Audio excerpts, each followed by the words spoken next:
নিজের জন্য থালা সাজিয়ে নিয়েছি আর এই যে দেখো এটাকে রোদ্দুরে শুকিয়ে নিচ্ছিলাম। কিছুদিন ধরে খেয়াল করছি যে আমার ঠান্ডা লাগাটা সারছেই না। আজকে ভালো থাকছি, কালকে আবারও ঠান্ডা লেগে যাচ্ছে। কিন্তু শীতকাল আমার বরাবরই খুবই প্রিয়।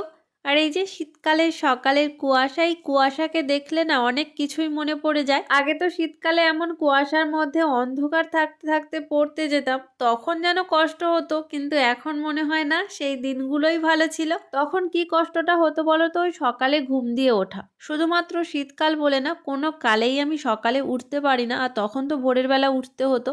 এখনো কষ্ট হয়, তবে পড়ানোর জন্য উঠতেই হয়। রাত্রেবেলা অনেক রাত আমি জাগতেই পারি, আমার কোনো কষ্ট হবে না, কিন্তু আমি ভোরের বেলা উঠতেই পারবো না। পরীক্ষার সময় আমি কখনোই ভোরের বেলা উঠে পড়িনি। আর এই যে দেখো আজকে তো সকালে ভাত খেয়ে নিলাম, এটাই আমার সকালের খাবার। ওই যে একটা বাকি ছিল বানানোর জন্য, সেটাই বানিয়ে ফেলেছি আর এটাকে রোদ্দুরে রেখেছিলাম যাতে আঠাটা একটু শুকিয়ে যায়। তারপর আর কি দুপুরবেলা নিজের থালা নিজেই সাজিয়ে নিয়েছি। নিজের থালা সাজাতেও ভালো লাগে। তো চলো আজকের মতো টাটা।